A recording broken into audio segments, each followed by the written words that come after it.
kana gace kacu ka 10 episode ya 10 do ingona zimanukiye mu mazi we. Iyi ni season ya mbere, iyi season bise the community to be saved.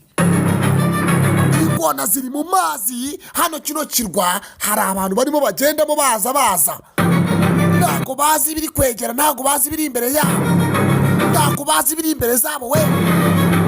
Dore ingona uburyo zirimo zikubita umuvumba, dore ukuntu ziri gukubita umuvumba, kandi abantu bari hirya yawo barimo baraza nabo bitaba amaguru.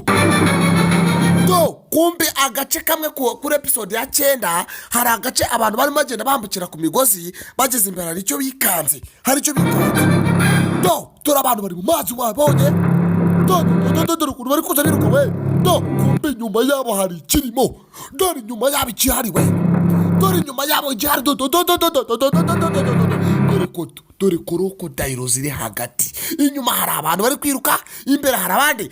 Ingona zibari hagati ziri kubavudukana. Dore ingona zakuze nyagasani mana ukuntu zirimo ziza ziruka. Dore uburyo zasamye, reba ukuntu abantu bacu bahagiye nyagasani mana.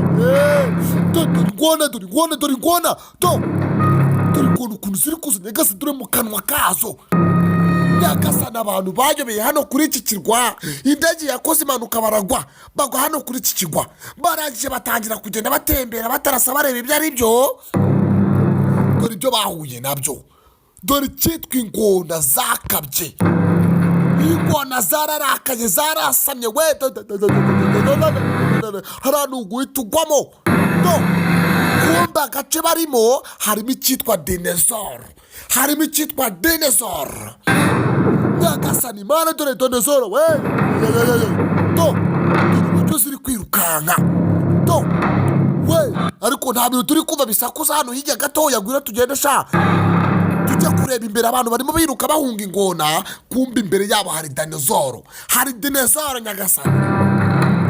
Dore dinosaur we, mese reba mu kanwa kayo wagira ngo harimo umuriro we. Riko muri yego muze tubarye ko twashonze twanambye tukumva inyama z'abantu. We mubanguka, ariko mubanguke tujye kurya icyana cy'umuntu kirano yigesha. Kumbe icyana bagiye kurya ingona yakigezeho, irimo iracyumva neza. Dore abantu nyagasani mana, dore babandi bari gukora ikiraro. Dore ingona ngo zirabatibikana nyagasani mana. Ni mu ndebe nanga agafilimi kacu tugashoreje, turaje dukomeze n'agasizoni ka kangahe ka 10 Imana ibandire, ka 11 Imana ibandire. Bye bye.